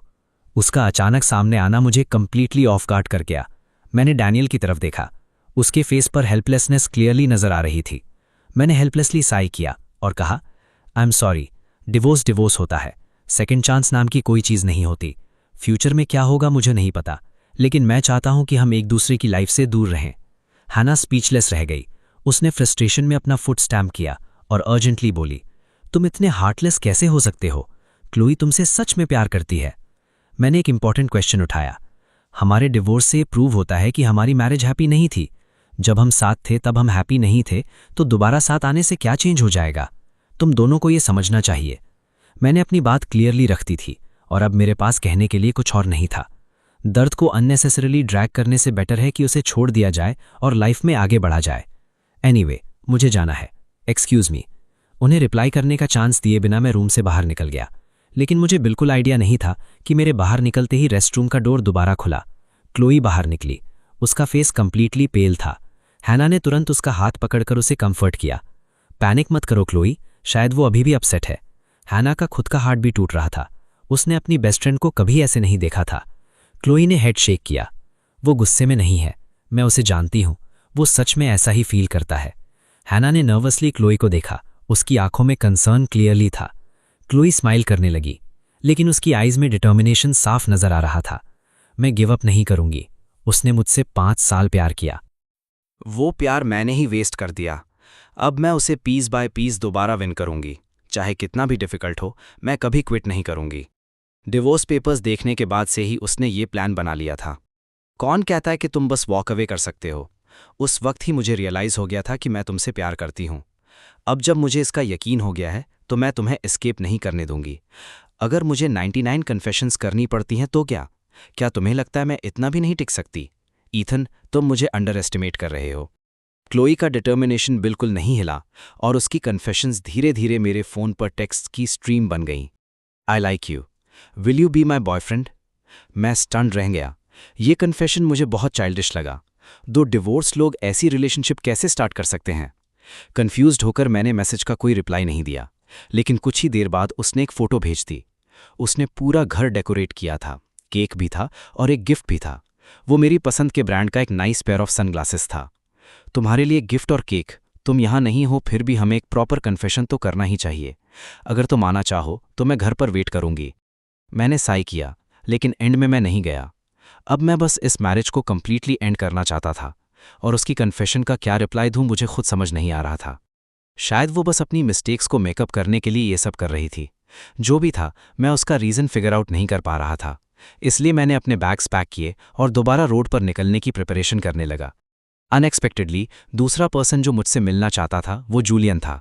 उसकी टोन में सॉफ्ट सी रिक्वेस्ट थी, ईथन, क्या हम मिल सकते हैं? मैं फ्रीज हो गया। नेचुरली जूलियन वो लास्ट पर्सन था जिसे मैं देखना चाहता था। वो मेरा नाइटमेयर था। उसकी वजह से मेरी क्लोई के साथ मैरिज टूट गई थी, लेकिन फिर भी मुझे पता था कि मैं उसे ब्लेम नहीं कर सकता। उसे तो ये भी नहीं पता था कि क्लोई और मैं मैरिड थे। वो सिंपली ये समझता था कि क्लोई अभी भी सिंगल है। बाकी सब चीज़ें साइड में रखें तो जूलियन जेन्युइनली एक अच्छा गाय था। वो सबके साथ पोलाइटली बिहेव करता था और मेरे साथ भी हमेशा फ्रेंडली रहा था। फिर भी मैं जूलियन से मिलना नहीं चाहता था। अगर बात क्लोई के बारे में है तो क्या हम मीटिंग स्किप कर सकते हैं? जूलियन को ऑलरेडी पता था कि मैं यही बोलूंगा, इसलिए उसने एक ऐसी रीज़न दी जिसे मैं रिफ्यूज़ नहीं कर सकता था। ईथन, चाहे तुम और क्लोई डिवोर्स हो गए हो, हमारे बीच फिर भी एक बॉन्ड है। हम कॉलीग्स और फ्रेंड्स हैं, राइट? क्या तुम उसकी वजह से हमारी फ्रेंडशिप भी ख़त्म कर दोगे? जिस ईथन को मैं जानता हूं वो ऐसा नहीं है। मैं जेन्युइनली उसे मना नहीं कर सका। जब मैंने पहली बार बीकन एंटरटेनमेंट ज्वाइन किया था तब जूलियन ऑलरेडी वेल नोन था। फिर भी उसने मेरे जैसे रुकी के साथ हमेशा पोलाइटली बिहेव किया था। जब भी मुझे गाइडेंस की ज़रूरत होती वो बिना हेजिटेट किए मेरी हेल्प करता था। Fine, I will come. हमने एक प्लेस डिसाइड किया और मैं जूलियन से मिलने चला गया, लेकिन एटमॉस्फेयर मोर और लेस ऑकवर्ड था। जूलियन ने शुरू से ही उस ऑकवर्डनेस को एड्रेस कर दिया। वो कुछ भी हाइड नहीं करना चाहता था और ना ही कोई मिसअंडरस्टैंडिंग क्रिएट करना चाहता था। ईथन, तुम मुझे माफ़ करो या नहीं, मुझे तुमसे माफ़ी मांगनी ही होगी। मैं ये भी क्लियर करना चाहता हूँ, क्लोई और मेरे बीच कुछ भी नहीं चल रहा है। अगर कुछ है भी तो हम सिर्फ फ्रेंड्स हैं। मैंने हमेशा उसे अपनी छोटी बहन की तरह ही देखा है। मैं जूलियन को जानता हूँ। मैं तुमसे कभी नाराज़ नहीं था। एक्चुअली मेरे पास उससे नाराज़ होने की कोई वजह भी नहीं थी। उसे तो कुछ पता ही नहीं था। उसे ये भी नहीं पता था कि हम शादीशुदा हैं और बिना किसी वजह के वो भी इस सब में घसीट लिया गया। जूलियन ने फिर बिल्कुल वही सवाल पूछा। मैं बिना सब कुछ क्लियर किए चैन से नहीं रह सकता था। लेकिन क्या तुम सच में क्लोई को एक चांस नहीं दोगे? मुझे समझ नहीं आ रहा था कि हर कोई मुझसे ये सवाल बार बार क्यों पूछ रहा था। क्या मैं सच में ऐसा दिख रहा था जैसे मैं अभी भी उससे पकड़ कर बैठा हूं? मैंने ज़्यादा कुछ नहीं कहा, लेकिन एक सेंटेंस ने सब कुछ क्लियर कर दिया। हम डिवोर्स्ड हैं। जूलियन ने साय किया और मुझे खींचकर बैठने के लिए नीचे बिठाया। मैं जानता हूं कि तुम्हारे लिए ये सब इजी नहीं रहा। इतने लंबे टाइम तक क्लोई के पीछे भागना, फिर फाइनली उससे शादी करना, और फिर भी इस शादी को सबसे छुपाकर रखना। दुनिया के लिए तुम बस एक स्टार और उसके मैनेजर थे। उसने कभी तुम्हारी फीलिंग्स पर ध्यान नहीं दिया और तुम्हारे बारे में भी मुश्किल से कुछ जानती थी। तुम्हारे लिए ये लव बहुत पेनफुल रहा होगा, इसलिए तुम सब कुछ छोड़कर चले जाना चाहते थे। ये समझ आता है। जूलियन मेरी बात समझ गया था, लेकिन ये सब पास्ट था और मैं भी उसके बारे में ज़्यादा सोचना नहीं चाहता था। मुझे विक्टिम बनकर सिंपैथी लेने का कोई शौक नहीं था। जैसे मैं हमेशा कहता था, जब मैं किसी से लव करता हूं तो पूरी जान लगा देता हूं, और जब नहीं करता तो बिना किसी रिग्रेट के चला जाता हूं। जूलियन ने हल्की सी स्माइल दी और अपने थॉट्स को इकट्ठा करने के लिए थोड़ा रुक गया। लेकिन कुछ बातें हैं जो मुझे तुम्हारे साथ क्लियर करनी है। सच ये है कि मुझे पहले दिन से ही पता था कि क्लोई मुझे पसंद करती थी। मैं एकदम फ्रीज हो गया। उसे पहले से ही पता था। जब वो पहली बार बीकन एंटरटेनमेंट में आई थी, उसकी आंखों में जो लुक था उससे मुझे समझ में आ गया था कि ये लव एट फर्स्ट साइट है, बिल्कुल वैसे ही जैसे तुम्हें भी उससे पहली नज़र में लव हो गया था। लेकिन मैंने कभी उसके लिए वैसे फील नहीं किया। मैंने उसे सिर्फ अपनी बहन की तरह ही देखा। वो कवर शूट भी एक्चुअली उसी के फायदे के लिए था। मैं उसका फ़ायदा उठाना नहीं चाहता था। उस वक्त इन्वेस्टर्स ने मुझे बताया था, क्लोई में टैलेंट भी है और उसके फैंस भी बहुत हैं, लेकिन वो बहुत ज़्यादा कंजर्वेटिव है। वो अपने फैंस और मार्केट को बहुत कम चीज़ें देती है। उसे कुछ ऐसा चाहिए था जो लोगों का अटेंशन खींच सके। इसी वजह से मैंने उसके साथ वो मैगज़ीन शूट अरेंज किया था।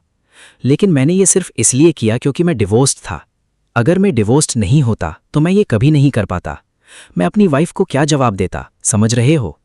मुझे जूलियन की बातों पर बिल्कुल डाउट नहीं हुआ। एक्चुअली उसकी बात सेंस बना रही थी। वो वैसे ही एक कंसिडरेट इंसान था। वैसे भी स्टार्स के बीच मैगज़ीन फोटोशूट होना कोई अनयूजुअल बात नहीं है। ये सब पब्लिसिटी और हाइप के लिए होता है। एक मैनेजर होने के नाते मैंने इससे भी ज़्यादा कॉम्प्लिकेटेड पब्लिसिटी स्टंट्स देखे थे। एक सिंपल फोटोशूट तो बिल्कुल नॉर्मल चीज़ थी। मैं बस क्लोई को आगे बढ़ने में हेल्प करना चाहता था। मेरे डिवोर्स के टाइम उसने मेरे साथ बहुत अच्छा बिहेव किया था। उसने मेरी बहुत हेल्प भी की थी।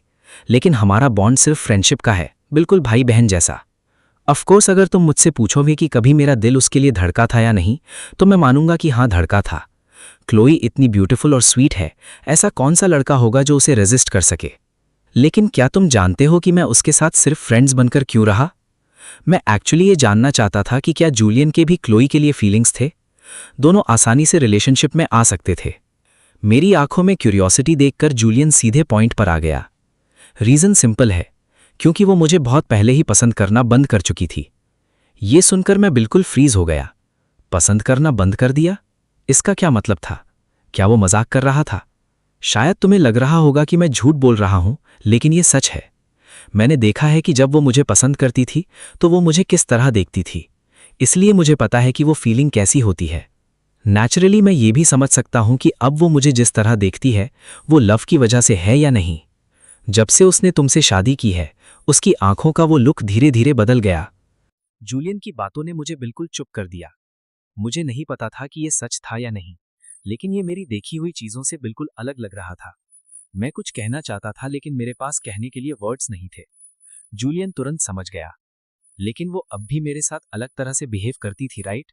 मैंने बिना कुछ सोचे ब्लैंकली नॉट कर दिया। यही तो चीज मुझे कंफ्यूज करती थी। जूलियन थोड़ा रुका, फिर उसने समझाया, शायद ये सिर्फ हैबिट है। हो सकता है वो मुझे पसंद करने की आदत डाल चुकी थी, इसलिए बिना सोचे पुराने तरीके से बिहेव करती रही। लेकिन टाइम के साथ वो फीलिंग्स और वो हैबिट दोनों कम हो जाते हैं, स्पेशली अब जब उसे रियलाइज हुआ कि तुम चले गए हो। उसकी आंखों की वो रोशनी पहली बार पूरी तरह से बुझ गई थी। तुमने उसका वो होपलेस चेहरा नहीं देखा। शायद तुम मेरी बात पर बिलीव नहीं करोगे, लेकिन मैं तुम्हें सच बता रहा हूं, क्लोए को सच में तुमसे लव हो गया था। ये वर्ड्स मेरे दिमाग पर बिजली की तरह गिरे। मैं काफी देर तक शॉक में रहा। क्या मजाक है ये? वो मुझसे लव कैसे कर सकती है? एनीवे, मैं ये सब तुम पर प्रेशर डालने के लिए नहीं बता रहा था, बस मुझे लगा कि तुम्हें ये सच जानने का हक है। उसने और मैंने भी सब कुछ क्लियर कर लिया है। मैं किसी की मैरिज के बीच में इंटरफेयर करने वाला इंसान नहीं हूं। सच कहूं तो मैं खुद मैरिज को लेकर तुमसे भी ज्यादा डिसअपॉइंटेड हूं। इवन अगर क्लोए के दिल में अभी भी फीलिंग्स होती तो भी मुझे नहीं लगता कि मैं कुछ फील करता। मैं जानता हूं कि जिस इंसान से तुम लव करते हो उसी से हर्ट होना कैसा लगता है। जूलियन स्माइल करते हुए बोल रहा था, लेकिन मैं समझ सकता था कि वो अंदर से कितने दर्द में था। मेरे दर्द के कंपैरिजन में शायद उसका दर्द बहुत ज़्यादा था। मैंने सिर्फ 2 साल एक ऐसी वुमन के साथ वेस्ट किए जो मुझसे लव नहीं करती थी, जबकि उससे उस वुमन ने धोखा दिया था जिससे वो लव करता था। कम से कम इतना तो था कि क्लोए ने मुझे चीट नहीं किया था। मैं बस इतना कह रहा हूं कि मेरी गलती से सीखो। राइट पर्सन को ढूंढना ईजी नहीं होता। अगर मेरी ये बात तुम्हारी भी हेल्प कर सके तो एक फ्रेश स्टार्ट करो। क्या ये अच्छी बात नहीं होगी? मेरी तरह मत बन जाना जिसके पास वापस जाने का कोई रास्ता नहीं बचा। मैं फ्रीज हो गया। आखिरकार मुझे समझ आ गया कि जूलियन मुझे क्या समझाना चाहता था।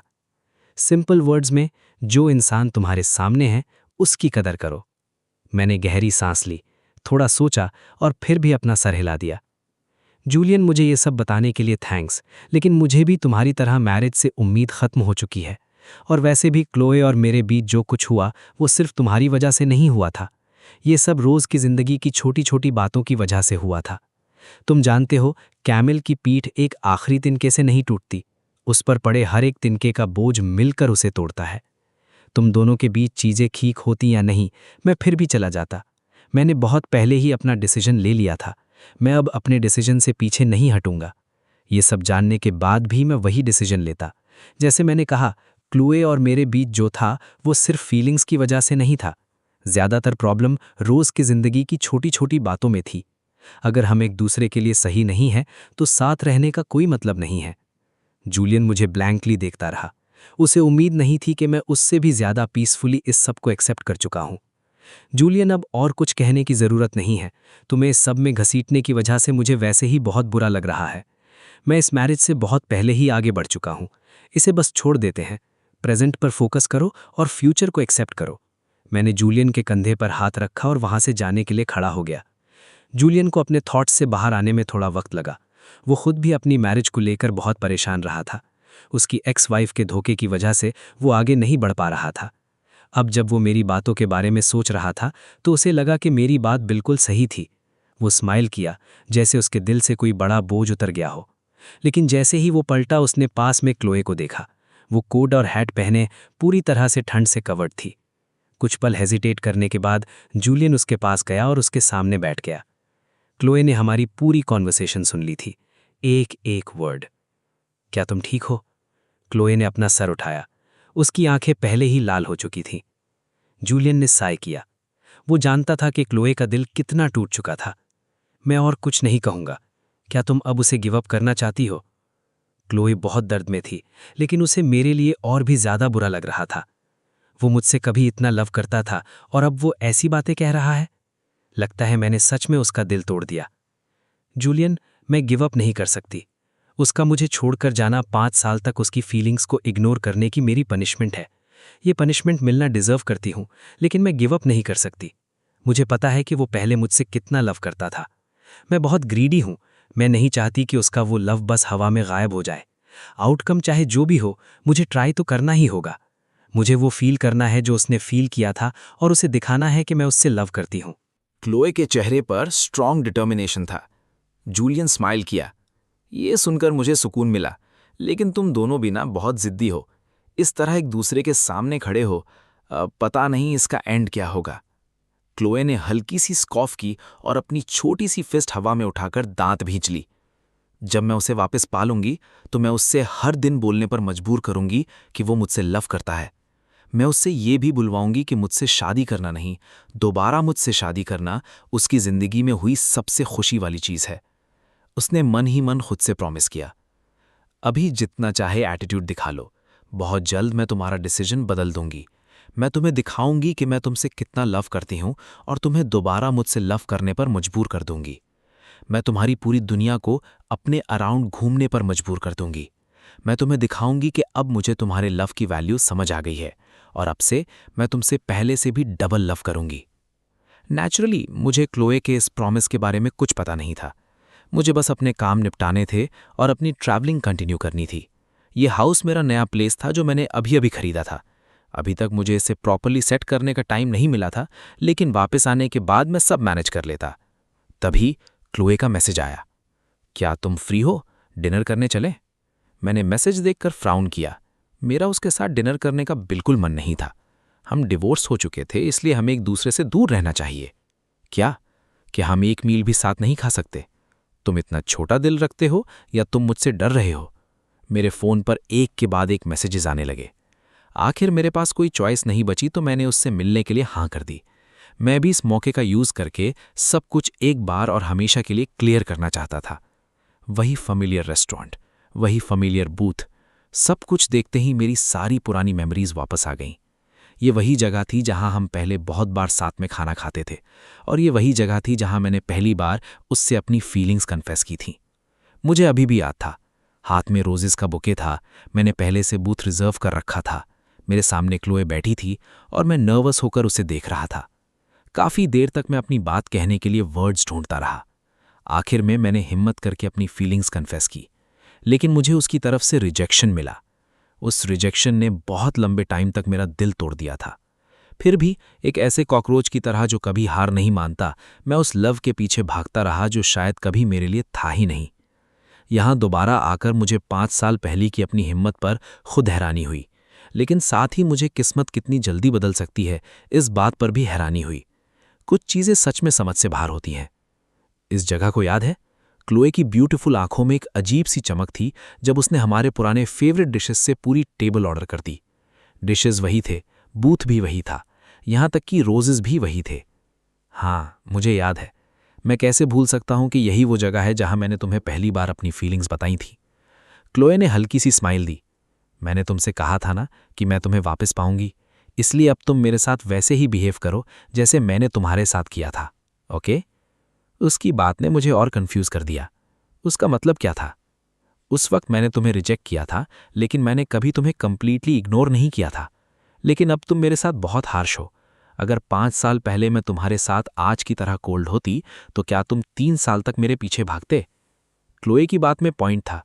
अगर 5 साल पहले वो मेरे साथ आज की तरह कोल्ड होती, तो मैं कभी 3 साल तक उसके पीछे नहीं भागता। वैसे क्या मैं तुमसे एक बात पूछ सकता हूं? उस वक्त क्या तुम्हें लगता था कि मैं बस तुम्हें होप दे रही हूं? क्लोए सच में इसका आंसर जानना चाहती थी। उसके दिमाग में उसने कभी मुझे झूठी होप देने की कोशिश नहीं की थी। वो बस मेरी फीलिंग्स रिटर्न नहीं कर सकती थी, लेकिन उसने कभी मुझे डिसलाइक भी नहीं किया था। नहीं, मेरा आंसर एग्जैक्टली वही था जो वो सुनना चाहती थी। क्लोए ने रिलीफ की सांस ली। गुड, अब खा लो। लेकिन मैं खा नहीं पा रहा था। हमारे बीच जो सिचुएशन थी उसके बाद मेरा बिल्कुल भी खाने का मन नहीं था। हम डिवोर्स्ड हो चुके हैं। तुम्हारा मुझे चेस करना तुम्हारा डिसीजन हो सकता है, लेकिन मैं तुम्हारी तरह ऐसे बिहेव नहीं कर सकता जैसे कुछ हुआ ही नहीं। एक्चुअली तुम्हारा मुझे चेस करना मुझे सिर्फ पेन दे रहा है, इसलिए बस अब इसे यहीं खत्म कर देते हैं। मैं उसे खुद से दूर करना चाहता था। चाहे वो मुझसे लव करती हो या नहीं, जो हो चुका था वो बदला नहीं जा सकता था। मैं इस एंडलेस टग ऑफ वॉर में फंसा नहीं रहना चाहता था। क्लोए एक पल के लिए फ्रीज हो गई, फिर भी स्माइल कर दी। ये मेरा मैटर है। तुम क्या करते हो मुझे फर्क नहीं पड़ता, और मैं क्या करती हूं ये तुम्हारा मैटर नहीं है। क्लोए की स्टबननेस ने मुझे थोड़ा सा टच किया। मैंने उसका ये साइड पहले कभी नहीं देखा था, लेकिन मैं अब उसकी फीलिंग्स रिटर्न नहीं करना चाहता था। पीछे मुड़कर देखा तो हमारी 2 साल की मैरिज सिर्फ वूंड से भरी हुई थी, और वही सबसे पेनफुल पार्ट था। खाना खत्म करने के बाद हम दोनों ने एक और वर्ड नहीं कहा, और मैं तुरंत वहां से चला गया। क्लोई मुझे जाते हुए देखती रही और गहरी सांस ली। उसके दिल का दर्द और बढ़ गया। क्या किसी को इग्नोर किए जाने का फीलिंग ऐसा होता है? ये सच में बहुत सफोकेटिंग है। आंखों में आंसू लिए वो मेरी दूर जाती हुई फिगर को देखती रही। उसका दिल मेरे लिए दर्द कर रहा था। मुझे पहले क्यों समझ नहीं आया? मैंने उस इंसान को क्यों हर्ट किया जो मुझसे इतना डीपली लव करता था? फिर भी क्लोई को पूरा यकीन था कि उनकी स्टोरी अभी खत्म नहीं हुई थी। मैं हेवी हार्ट के साथ घर वापस आया। मैं बार बार इसी बारे में सोचता रहा।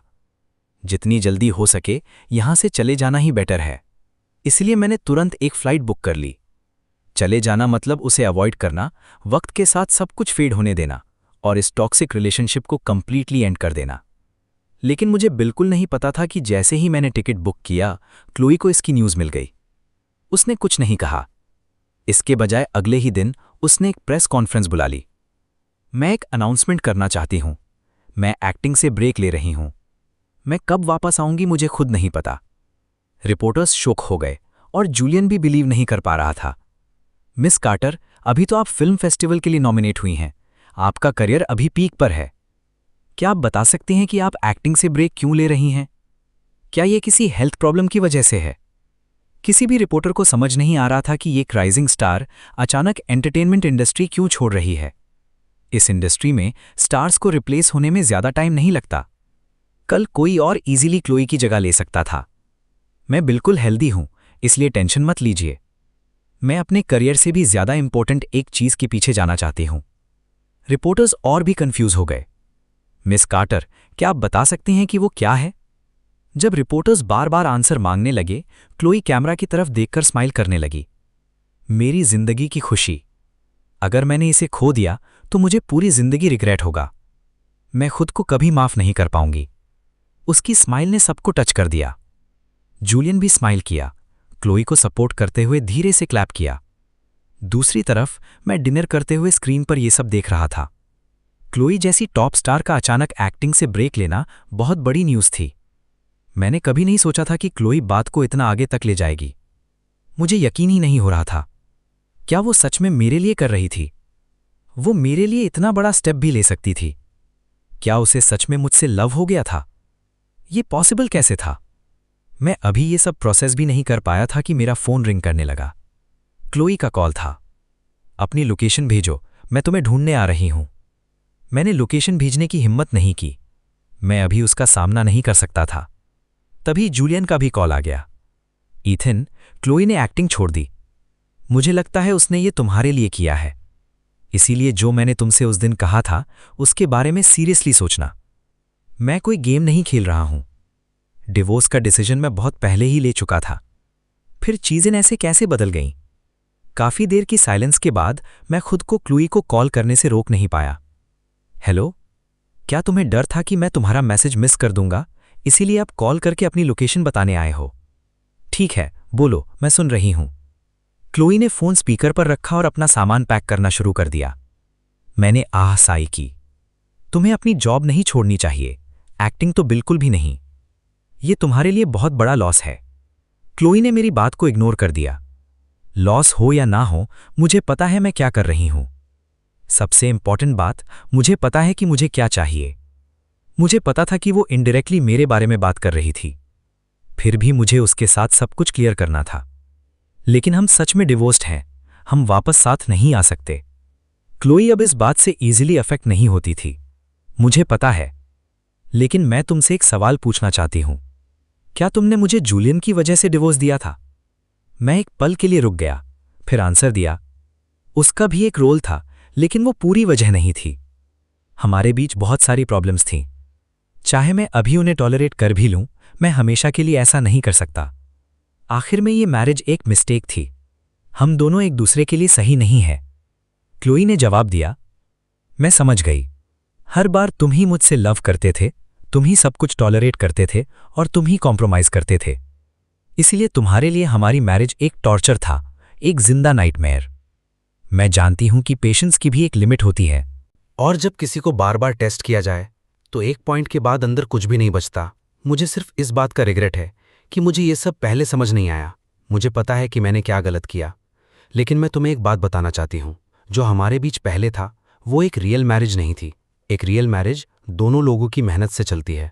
मैं अपने एक्शन से तुम्हें दिखाऊंगी कि हमारी मैरिज एक्चुअली कैसी होनी चाहिए। मुझे समझ नहीं आ रहा था कि उसकी बातों का क्या जवाब दूं। मेरा दिमाग कंप्लीटली मैस हो चुका था और मैं प्रॉपरली सोच भी नहीं पा रहा था।